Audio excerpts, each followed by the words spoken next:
Hi guys! Hi everyone! Magandang gabi po sa inyong lahat and welcome to Red Talks. Red Talks is a conversational Bible study for you and for all the members of the family. Red Talks talks about love, talks about life, and it's talking to Jesus. And since this is all about talks or kwentuhan, the month series is all about talking to God. And the title, of course, is Prayer Series. For this episode, two men will be our speakers in the name of Josh Chua and Mel Uwamil. So I encourage most of the men gather together in one space and let's talk to God. You know what? Iniisip ko, ang mga lalaki nga ba ay mahilig mag-pray?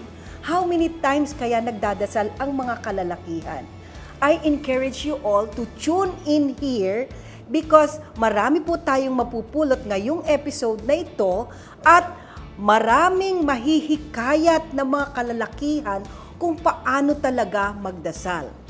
Most of us, human as we are, we thought that prayer has a lot of steps or even rules and regulation. Pero sa episode po natin na ito, we will dig and we will talk more about the biblical perspective of praying. That is why we call on all members of the families, si nanay, si tatay, si ate at si kuya, even all extended families, aunties, uncles, at ang mga BFFs, lahat ng kumari natin, itag na po natin ang ating mga links sa Facebook, sa YouTube, even in Spotify. All of this will be utterance from the Holy Spirit. Invite nyo rin po ang ating Panginoon sa apat na sulok ng kwarto ng inyong tahanan o kung nasaan man kayo, sa opisina, sa kotse, at makipagkwentuhan na tayong lahat sa ating Panginoon.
Manalangin po tayo.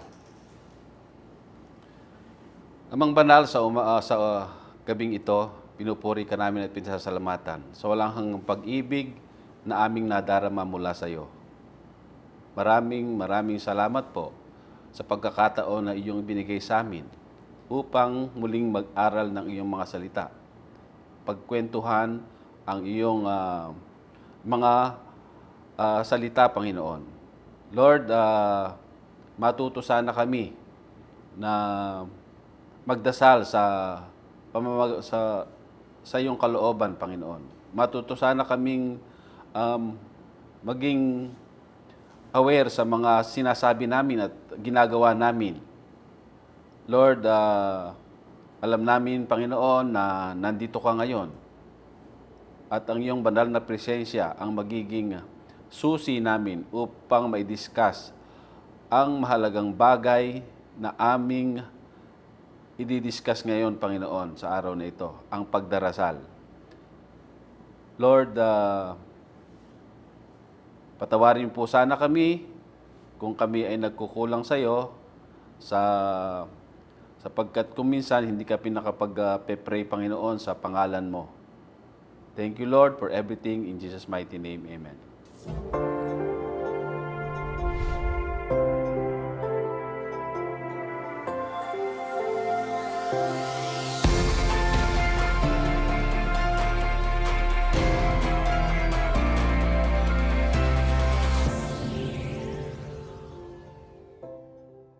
evening, everyone, and welcome to our episode for tonight.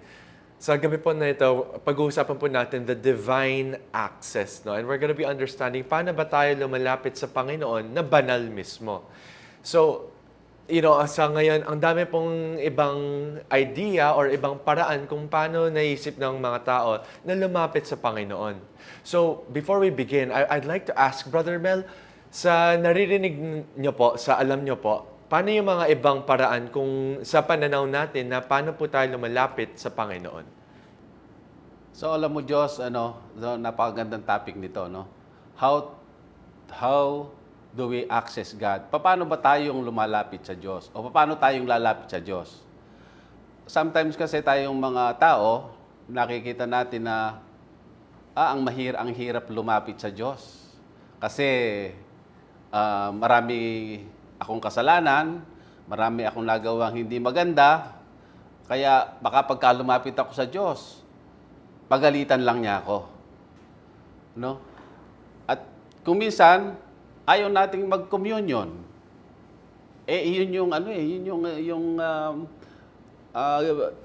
Nung bago namatay ang ating Panginoon, yun ang hinabilin sa atin. Pero bakit ayaw natin mag-communion? Parang napakahirap mag-communion. Kasi nga, ang alam natin, marumi tayo, guilty tayo, ayaw nating lumapit sa Kanya kasi sa kanila ako lalapit pagka maganda na yung ginagawa ko, pagka malinis na yung puso ko. Pero dito pagka nag-communion ka, kailangan malinis ka ba? Hindi naman, di ba? Kailangan bang kasi nga ang ang pakilala sa atin ng iba na pakilala ng Diyos ng iba sa atin yung galit ang Diyos, laging galit ang Diyos. Pero mapagmahal ang Diyos. Napakabuti niya sa atin. Kitang-kita po talaga natin na in our perspective, there are so many boundaries, there are so many hurdles that feeling natin kadalasan na kailangan natin maging perfect, kailangan natin mag-perform in a certain way before we can even access God. And that is why I think sobrang halagang topic po ito, na for all of us to understand paano ba talaga tayo lumalapit sa Panginoon. So with that, today, we're gonna be talking about 2 points. So, dalawa lang po tayo, So, the first one is understanding high priests and Christ. So, medyo technical yung terms natin, but don't worry, we're gonna be reading it naman po together and understanding it together. So, to understand this point better, yung babasahin po natin is gonna be found from Hebrews chapter 5, verses 1 to 7. So, in Hebrews chapter 5, verses 1 to 7, this is what it says. For every high priest taken from among men is appointed on behalf of people in things pertaining to God, in order to offer both gifts and sacrifices for sins. He can deal gently with the ignorant and misguided, since he himself also is clothed in weakness. Because of it, he is obligated to offer sacrifices for sins himself as well, as for the people. And no one takes the honor for himself, but receives it when he is called by God, just as Aaron also was. So too Christ did not glorify himself in becoming a high priest, but it was he who said to him, "You are my son, today I have fathered you." Just as he also says in another passage, "You are a priest forever, according to the order of Melchizedek." Then in verse 7, it says here that in the days of his humanity, he offered up both prayers and pleas with loud cries and tears to the one able to save him from death. And as he was heard because of his devout behavior. So, it's a long verse. Ang dami pong technical identities or technical mentions doon, But to break it down, pag-iintindihan po natin ano ba talaga yung mga functions ng high priest at paano po pumapasok si Jesus sa picture na yan. How does Jesus himself qualify as a high priest, no? So that we can understand paano ba tayo lumalapit sa Panginoon. Kasi at that time, di ba po, yung mga high priests in the time of the Israelites, yung mga high priests po ang bridge, ang tulay, kung paano po lumalapit ang mga Israelites sa Panginoon. So without the high priest, they cannot enter into the presence of God. They cannot communicate with the Lord. So sobrang halaga po, sobrang malaking bagay po kung sino ang high priest natin, kung paano po sila lumalapit sa Panginoon. So with that, to understand the text better, no, we're going to be talking about the different functions or roles ng isang high priest, and we're going to be breaking it down to several points. So for the first point of a function of a high priest is that dapat yung mga high priest, nakakapag-relate po sila sa atin. They are able to relate with us. So Sister Marie, what do you think this shows us about the high priest and about Christ in this picture?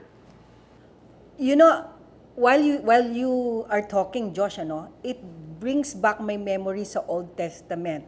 That high priest come to the temple and bring all the sins of the people and then present it to God.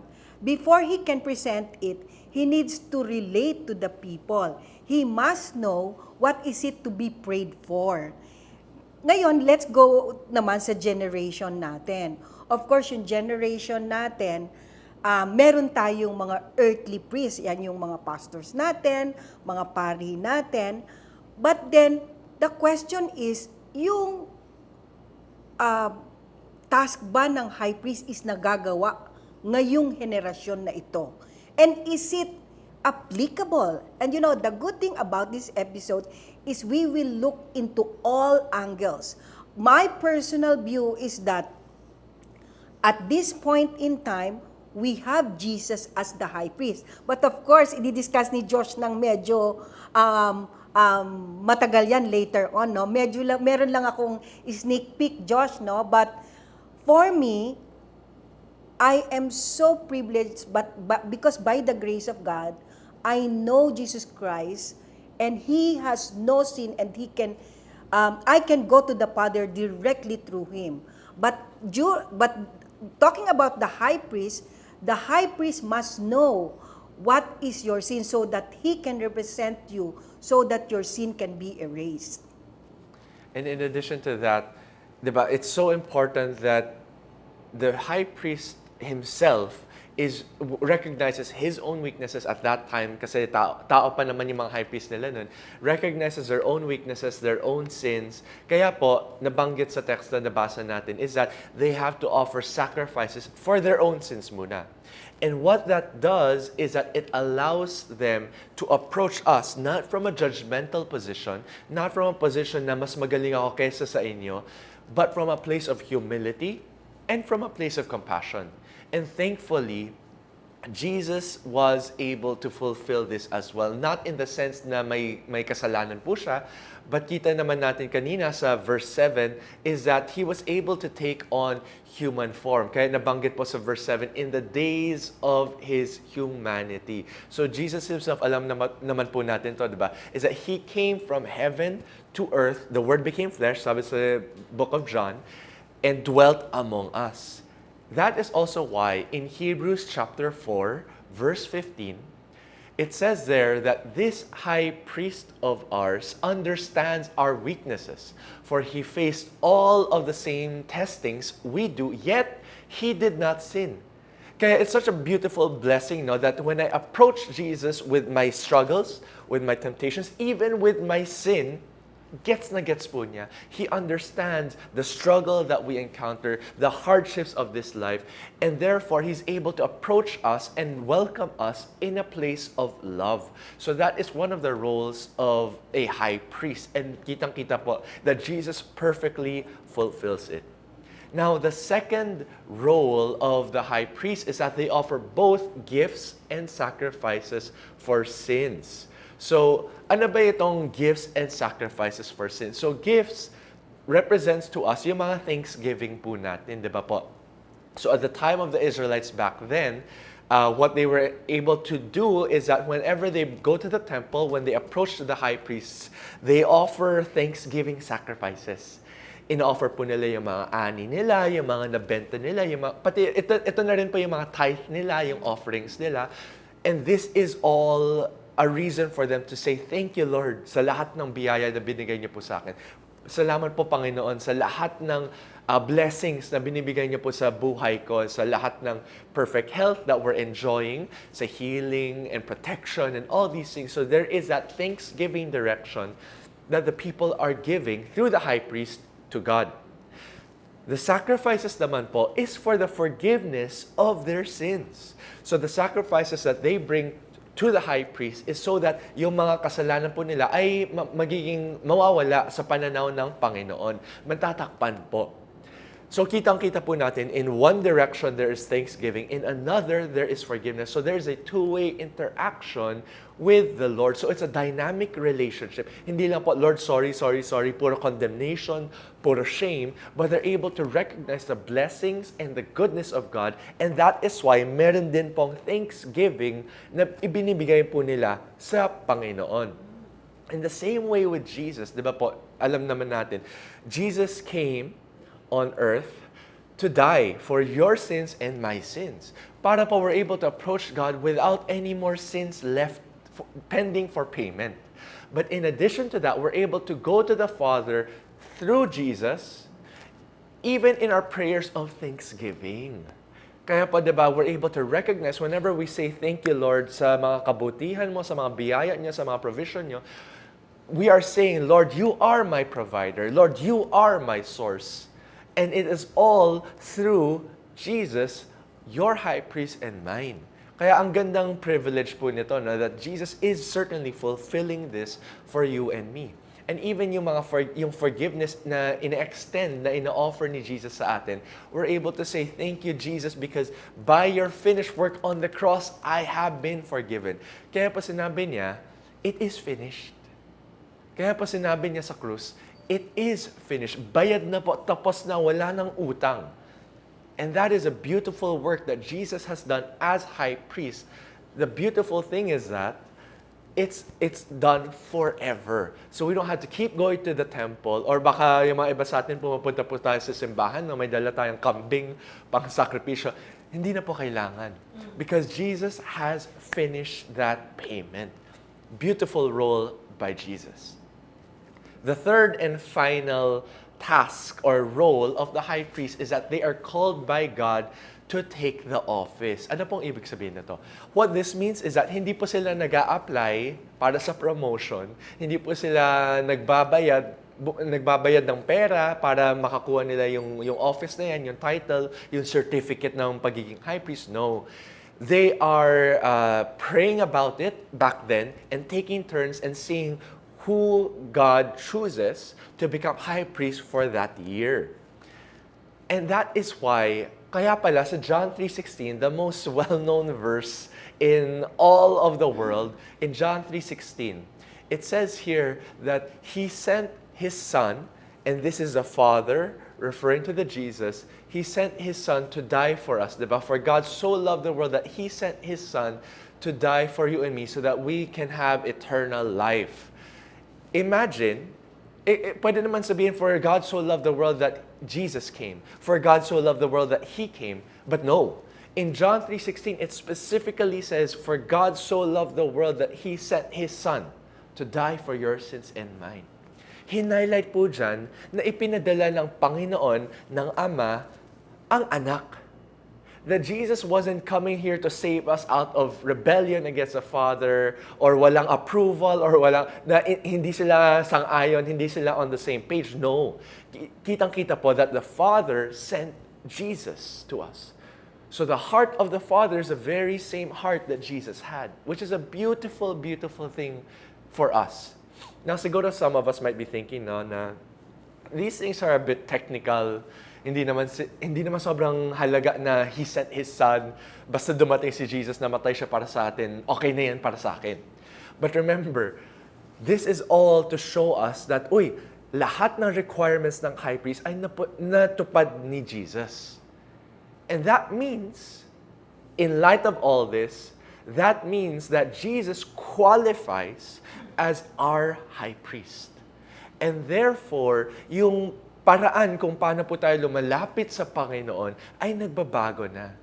Hindi na po tayo lumalapit through the means of an animal sacrifice. Hindi na po tayo lumalapit in the means of pagiging perfect tayo, perfect na tao na wala tayong kasalanan. Hindi na po yun. Because Jesus paid it all. Di ba po sinabi natin sa simula ng episode na to, na how we approach God is very much determined by the high priest, our high priest. So, sino yung high priest nyo? That is the question. Because your high priest will determine, right, how you will approach God. And that leads us to our second point for the night. Our second point is understanding sonship. So yung kanina na-gets na natin yung understanding high priest and Christ, gets na natin yun. Sobrang perfect si Jesus as our high priest. But now that He is your high priest and mine, right, what does it mean for us? What does it give us? What new dynamic or new level of relationship does that give us now with God? And that is why we want to understand sonship. So in order to understand sonship, we're going to be reading from Hebrews 10. So Hebrews 10 po. Hebrews 10 verses 19 to 24. It says here, "And so, dear brothers and sisters, we can boldly enter heaven's most holy place because of the blood of Jesus. By His death, Jesus opened a new and life-giving way through the curtain into the most holy place. And since we have a great high priest," so nakakapital po yung high priest na yan, referring to Jesus, "since we have a great high priest who rules over God's house, let us go right into the presence of God with sincere hearts, fully trusting Him. For our guilty consciences have been sprinkled with Christ's blood to make us clean, and our bodies have been washed with pure water." Beautiful. "Let us hold tightly without wavering to the hope we affirm, for God can be trusted to keep His promise." Verse 24. "Let us think of ways to motivate one another to acts of love and good works." All right. So this is where we're gonna be really focusing on in our discussion for tonight. And this is where we're gonna be understanding ano ba talaga tong divine access na meron po tayo. And this is the means of how we approach the Father. All right? So what this text says, and don't worry, we'll take it part by part again, but what this text says as a whole is that because of the sacrifice of Christ, right? You and I, meron na po tayong bagong benefits, bagong pwedeng ma-enjoy from our relationship with the Lord because Jesus is now our high priest, all right? So the first benefit that we have is that we can boldly enter. Sinabi po kanina that you and I, we can boldly enter into the presence of God. And this is why it says in Romans chapter 8, verse 15, "For you have not received a spirit of slavery, leading to fear again, but you have received a spirit of adoption as sons and daughters, by which we cry out, Abba, Father." Now, what this verse is telling us, right, is that since you and I are sons and daughters of God, of this great Creator, Jehovah God, King of the universe, King of kings and Lord of lords, since we can now come to Him as His sons and daughters, yung tinatawag na po natin sa Kanya ay Daddy. That's what Abba is in Hebrew. It's an intimate term. Hindi po father. Hindi po ganon. Kasi very, very formal yung relationship na yan. But we don't call our fathers father naman usually. Diba po? Usually, tay, or daddy, or pa. That is the same wording, right? By which how we approach God. That is the same wording and relationship by which we are able to enjoy with the Lord. So what this verse is telling us, right, is that because we are sons and daughters of God Most High, we can now boldly enter into His presence. Kumbaga, for those of you who are working in the corporate world or kung ano-ano man yan, no? Usually in a formal setting, di ba po, if people want to meet with you, medyo nagsiset pa po sila ng mga appointment. If you go to the doctor, you have to set an appointment with the secretary, di ba po? Kasi, we don't have a relationship with them. Kasi they're busy. Kasi they're quote-unquote important people. So, we have to make sure pwede tayo pumasok sa schedule nila. Pero, for those of you who have children, di ba po, whenever you come home or whenever, kung yung mga anak nyo may mga cellphone na, no? Whenever they call you, they don't text to say, Dad, pwede mag-set ng appointment. Ma, okay ba yung oras na to, yung date na to? May pag-uusapan lang ako sa inyo. Mga 30 minutes lang naman kailangan. Do our kids do that with us? Hindi naman siguro, di ba po? They're able to approach us, run to our arms, run to our office, enter your rooms without announcement. Why? Because they're able to boldly enter into your presence. Why? Because they are your sons and your daughters. Now, if an absolute stranger, or pati kaibigan na hindi naman kami gana ka-close, kung biglang pumasok siya sa bahay ko, kung biglang pumasok siya sa kwarto ko, medyo magugulat po ako. Medyo ma-offend ako na bakit ka nandito? Ba't hindi ka muna kumatok? Ba't hindi ka muna nag-doorbell? Ba't hindi ka muna nagsabi sa text man lang na papasok ka, na dadaan ka? Magugulat po ako. Why? Because hindi po kami ganun ka-close. Feeling close lang siya. But, if it was my family, right? If it was my brother or my sister or even my dad and my mom, and they enter into my room without announcement, okay lang. Bakit? Pamilya ko yun eh. They are my family. They are my loved ones. I have an intimate relationship with them. And that is the same intimacy that you and I are supposed to be enjoying with God our Father. Daddy, when we run to His presence, Daddy, may problema ako. Daddy, I need provision. Dad, I need your help. Dad, may kwento ko sa'yo. You'll want to hear this. Dad, I have this challenge. That is how we should be entering the presence of God boldly, right? The second benefit we are able to enjoy, because Jesus is now our high priest, na wala na tayong utang sa Panginoon, na tayo po ay righteous na. And by the way, righteous just means that we are in right standing with the Lord. Na okay tayo sa kanila, na wala tayong utang, wala tayong tinatago sa kanila, okay tayo. Right? We are righteous with the Lord because of Jesus, hindi po dahil sa kabutihan natin. So the second benefit is that we are fully dependent on Him. Or we have sincere hearts. Kaya po sabi sa verse kanina na you and I, we have sincere hearts fully trusting in Him. So, in light of this, Sister Marie, what do you think? Ano kaya ibig sabihin na meron po tayong sincere hearts that are fully trusting in the Lord? Yeah. You know, Josh, when you were talking about the sonship, I'd like to emphasize na yung son and daughter relationship, son and child relationship. Without the relationship, hindi po ako magkakaroon ng childlike faith, Yung childlike faith is tatay ko yan, Dependent ako dyan. So I'd like to, gusto ko po kayong kwentuhan, I heard the story, and it's a beautiful true-to-life story. There is a fire on a 4-story building. Naiwan yung bata sa 4th floor, Sabi nung bumbero, laki-laki ng bumbero, talagang by the looks of him, he can save the child, Sabi niya, lumundag ka. Kasi may foam naman na dito may foam. Anyway, ako, ang laki-laki ko, kayang-kaya kitang saluhin. Sabi niya sa bata. Pero yung bata, ayaw talagang lumundag. But then, dumating yung tatay. Yung tatay sobrang payat, Nasa tingin ng lahat, hindi kaya niyang saluhin yung bata. But then, instantly, lundag ka anak, lumundag agad yung bata. Why? Because he knows his father. Fully dependent siya sa relasyon nilang mag-ama. Na hindi ako iiwan ng tatay ko, ipaglalaban niya ako, maski ikamatay pa nung tatay ko. So yung full dependence dito sa childlike faith, napo-fortify po yan sa relasyon ng son and daughter or son and child relationship. dinidiscuss natin yung divine access, banal na pagpasok sa presensya ng Panginoon.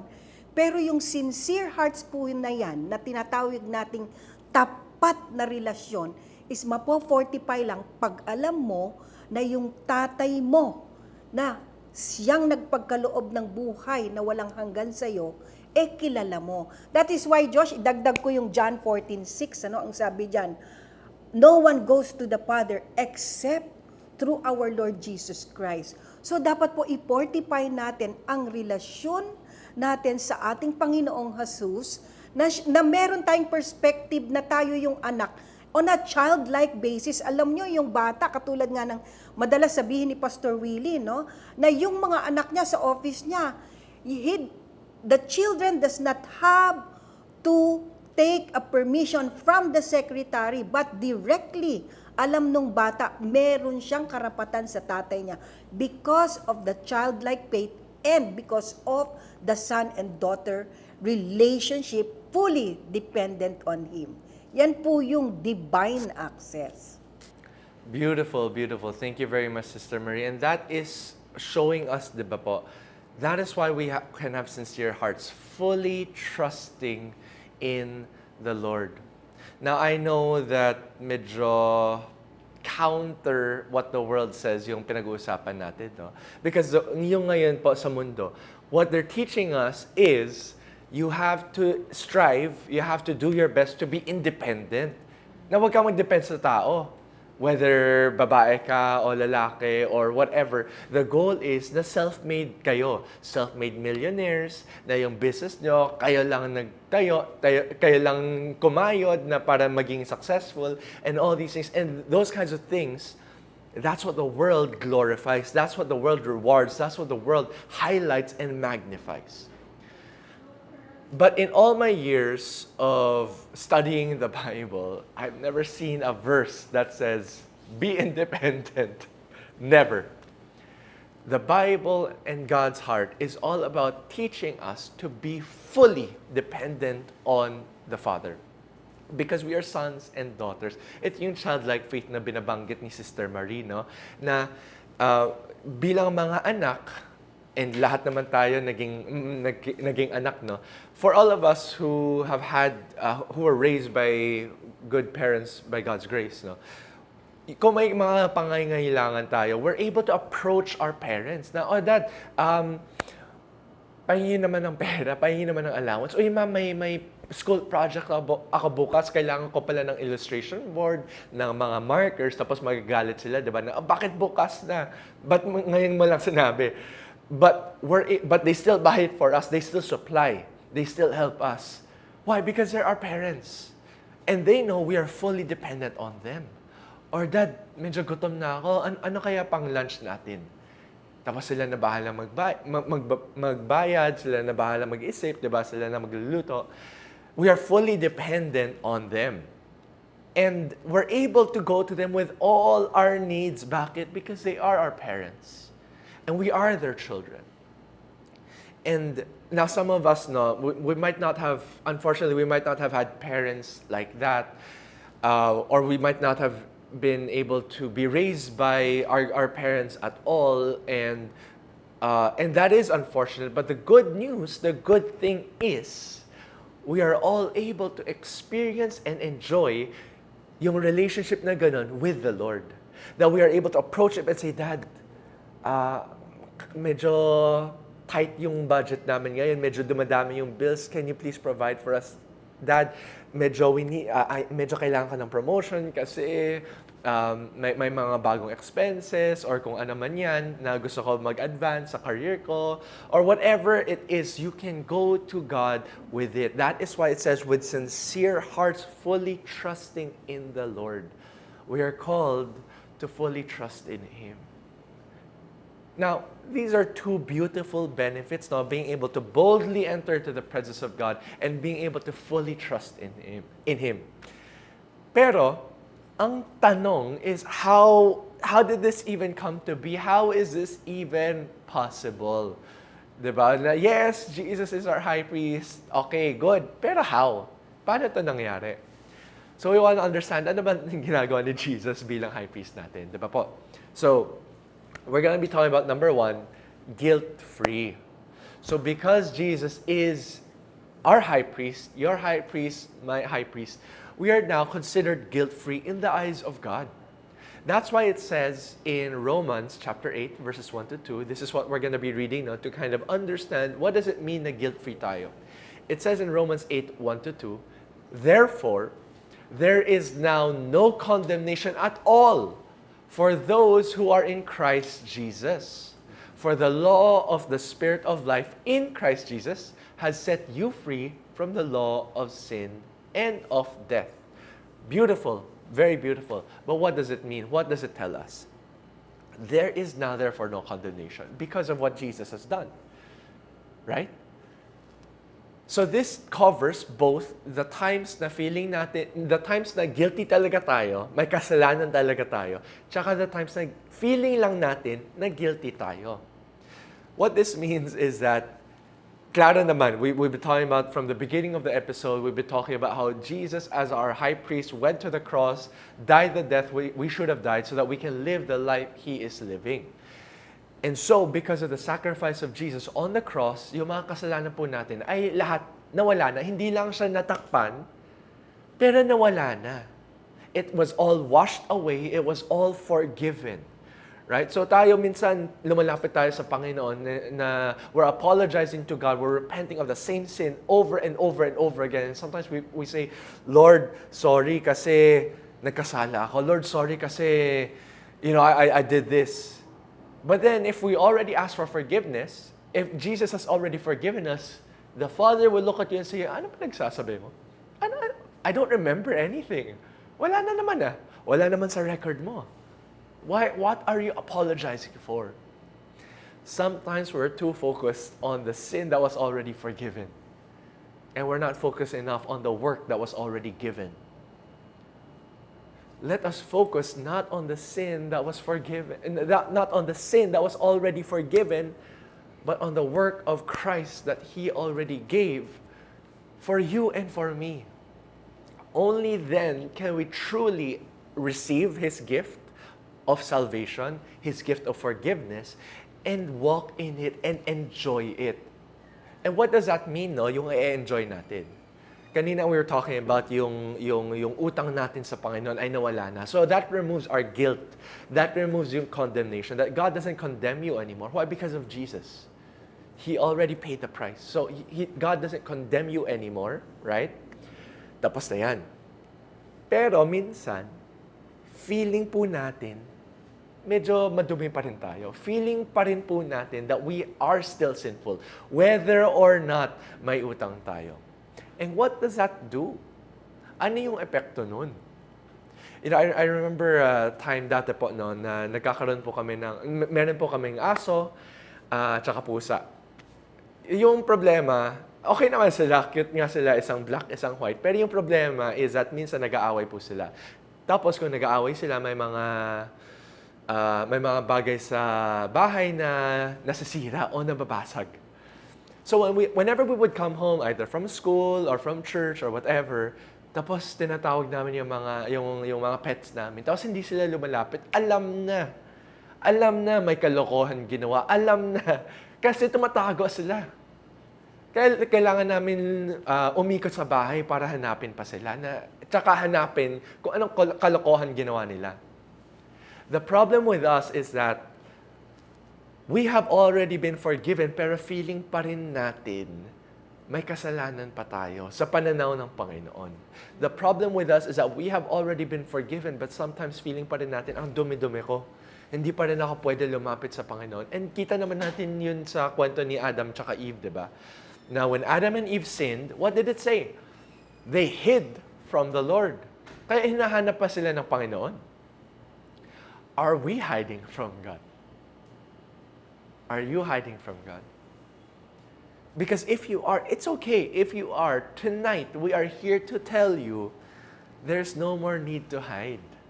Because Jesus has already forgiven everything. And because of His finished work on the cross, you and I can, ano yung pinag-usapan natin kanina? You and I can boldly enter His presence, right? With with sincere hearts, fully trusting in God. And that is how we are supposed to approach Him. Now, in light of all these things, these are beautiful things that we're talking about, no? These are important things because this determines, diba pinag-usapan natin kanina, your high priest determines kung paano po tayo lumalapit sa isang banal na Panginoon. Right? So, very important things we're talking about. Pero, in the verse earlier, it also tells us to hold tightly. Brother Mel, what do you think? Ano kaya ibig sabihin? Ano kaya yung kailangan natin kapitan? Ano kaya yung kailangan natin i-hold tightly sa lahat ng pinag-usapan natin?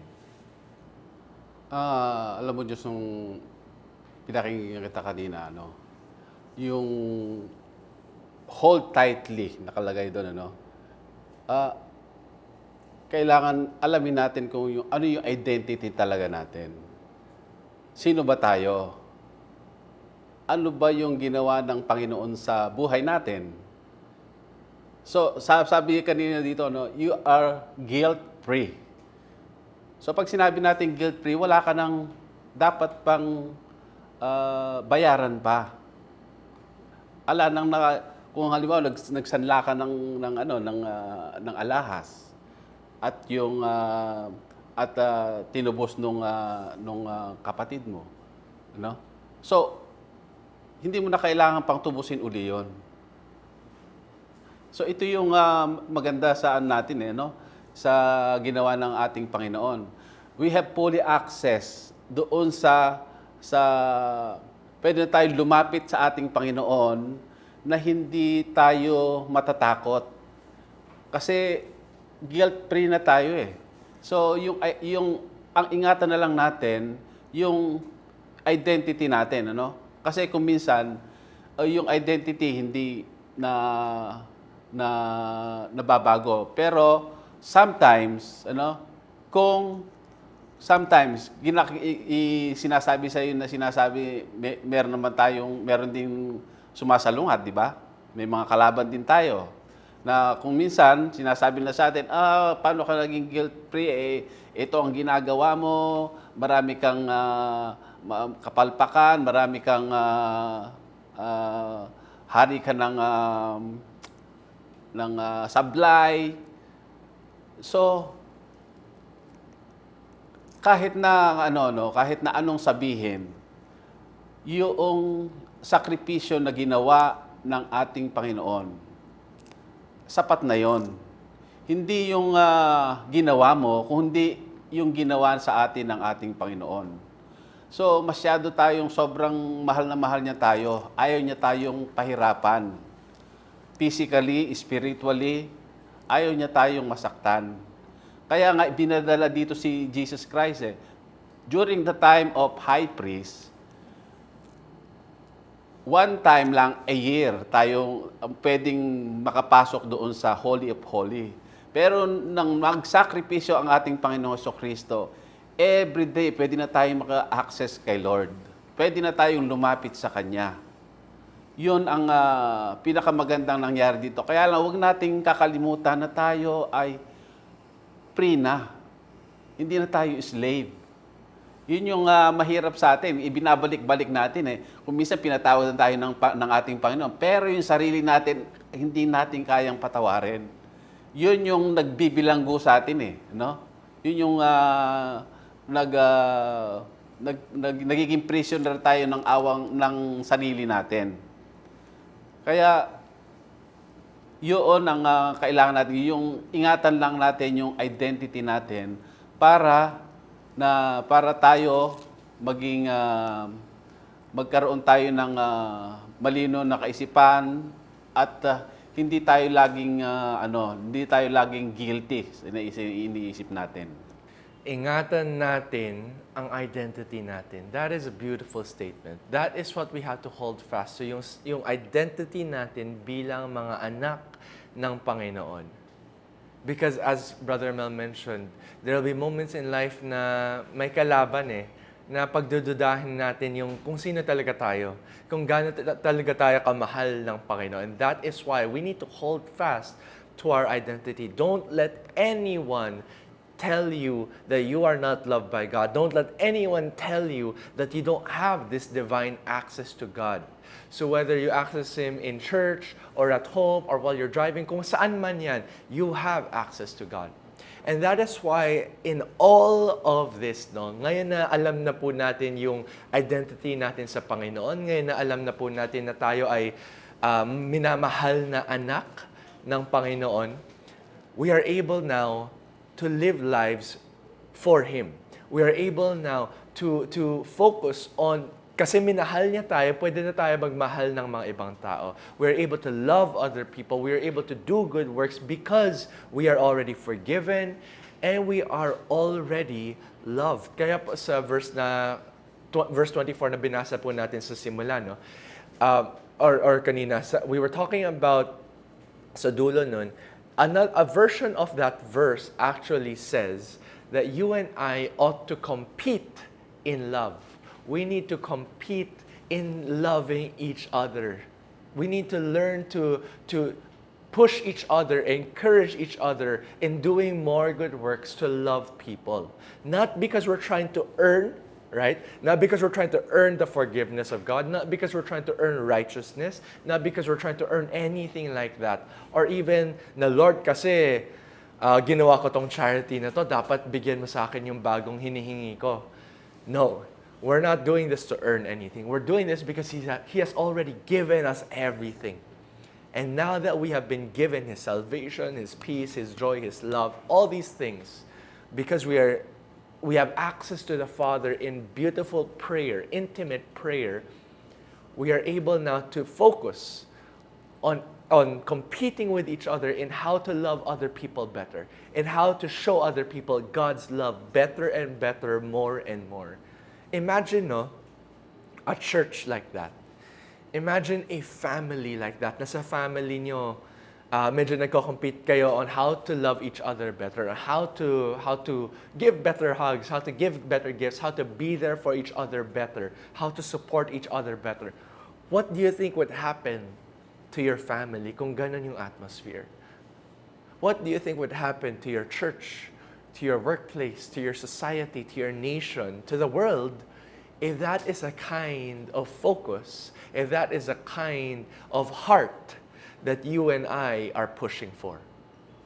I think it would bring us and give us a glimpse of what heaven is like here on earth.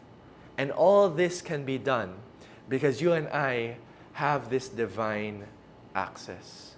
So as we understand the roles of high priest and Jesus as our high priest, as we understand that you and I are sons and daughters, our hope and our prayer is that we would make the most out of this divine access we have with this almighty, loving God, so that you and I can live lives that will please Him and glorify Him. I am so blessed tonight to hear from two men. Isa pong lalaking may asawa at may mga anak at isang young professional. Nadinig natin kung paano sila manalangin at kung ano ang perspective ng Bible kung ang pamilya ay nananalangin. Brother Mel, bilang isang asawa at bilang isang tatay sa iyong dalawang anak, paano kaya natin mahihikayat ang mga tatay na manalangin na ayon dito sa diniscuss ni Diyos na 2 punto, which is yung high priest natin is si Jesus Christ at yung pagiging fortifying o yung pagiging talagang idadagta natin sa ating katawan na tayo ay kanyang mga anak. So bilang isang tatay o bilang isang asawa, no, kailangan nating kahit na busy tayo sa trabaho natin, sa mga ginagawa natin o kaya sa mga ginagawa natin sa araw-araw, kailangang unahin natin ang ating Panginoon. Kailangan unahin natin bago pa tayo gumawa ko ano mang bagay na gagawin natin sa buong maghapon. Kasi dito tayo kumukuha ng lakas sa pagdadasal. Ako, personally, nagdadasal ako bago ako pagkagising ko, talagang yung nagiging routine ko sa buhay ko na magdasal talaga. Even na kung halimbawa nagjo-jogging ako, so inaano ko na I see to it na yung pagjo-jogging ko kasama ko pa rin si Lord. So kahit sa pagtatrabaho, no? Kahit busy ka, kailangan ang iniisip mo palagi kung ito bang ginagawa ko nakaka-bless kay Lord, nakaka-bless sa ibang tao. Kasi kung ang iniisip mo lang yung sarili mo, hindi hindi makakabuti yan. Kung ang gagawin mo, ang iniisip mo palagi yung kapakanan ng ibang tao at makaka-bless ka, yun form ng pagdadasal yon. How about you, Josh, bilang isang young professional at bilang isang kapatid din sa iyong 3 kapatid pa? Paano nga ba ang isang lalaking katulad mo na batang-bata, no, na bachelor, how do you approach the divine access of God? It's such a wonderful privilege, no, na may access tayo sa Panginoon. Na wherever you are, whatever you're doing, you have direct access to God. In the same way na kapag may mga problema ako, or even on good things na may ikakwento ako sa mga magulang ko, it's always a wonderful experience to share to them and get their thoughts, get their perspectives, get their advice. How much more yung perspective ng Panginoon? How much more yung advice ng Panginoon? Our prayer is that bawat isa po sa atin lahat, lalo na for me, bilang young professional, I'm able to run to God for everything and with everything. Na Lord, mukhang maraming problema ako ngayon sa trabaho, mukhang nagkaroon ng problema yung customer and things like that. Please give me wisdom. Please guide me. Please show me what to do. Please give me favor para the people I work with, the customers I'm working with, the vendors I'm working with, they will like me because of your presence, because your hand is upon me. It's important, no, na I like what Brother Mel said, na we start with prayer. In everything we do, let us start with prayer. Bakit? Kasi yung source po natin, hindi naman tayo. Yung source natin is this divine, beautiful, loving, personal God who is there for us, who is there for you, and who cares about you. That's why it's so important that wherever you are, even when you're driving to work, that's what I do sometimes, even when in between meetings or whatever, you just start a prayer. You just talk to God, because prayer is a conversation. It's a conversation with you just opening up your heart, letting God in the situation, asking God, Lord, I need your help, I need your wisdom. Lord, medyo nababurnout na ako, medyo naiinis na ako sa mga tao na to. Please help me. Let me work with your presence, with your power, so that the people I talk to and interact with every day of my life, ang makikita nila is not me, but it is you in me. And I think being connected to the Lord through prayer, throughout the day, is the best way to live your life. So let us all learn to pray. In a busy life where madalas ang dami nating ginajuggle sa buhay, no? Whether it's work, family, relationships, or even some of us who are still continuing to study, even studying while working, there are so many things that we need to think about and consider and make our time fit. Pero the idea really is that you bring God wherever you go with you. So that in the times nga na we're encountering problems at work or medyo may naiinis na tayo sa isang tao, we can pray, Lord, please give me patience, please let me learn, please teach me how to love these people, teach me what the right words to say, the strategies to use in this business meeting, or even in the other aspects of life, no, na medyo more relationship related, or even about our families that we don't understand or na sobrang problematic. We need to just go straight to the throne of God and say, Father, I don't know what's gonna happen, I have a lot of worries, I have a lot of questions, anxiety, but Lord, I just surrender it all. I lay it all down because I know that you are in control. I know that you will take care of me. Your word says that many are the plans that you have for me, plans to prosper me and not to harm me, to give me a hope and a future. And so, Lord, I just stand on your word. I just believe in that and claim that for myself. It is important for us to run back to God because He is our home. He is our safe space. And only in Him can you and I find strength, find joy, find wisdom to go through each day. So with the day and their respective troubles, challenges, yung mga pagsubok na dinadaanan natin araw-araw, the only way we can go through it na hindi tayo ma-depress, hindi tayo ma-burn out or magkaroon ng anxiety or whatever, the only way each of us can go through it successfully, victoriously, is by leaning on God, is by depending fully on God. Childlike nga sinasabi natin, di ba? So let us rely 100% fully dependent on God for our day-to-day needs. Mahal na mahal tayo ng ating Diyos Ama. At bilang isang tatay, alam natin na kailangan ng ating mga anak ang gabay. Turuan natin silang magdasal ng naaayon sa kagustuhan ng ating Ama. Hold tightly in our identity. Unahin natin ang Diyos at unahin natin ang relasyon natin sa Kanya upang maging maganda ang ating buhay. Run boldly to the throne of God and run often.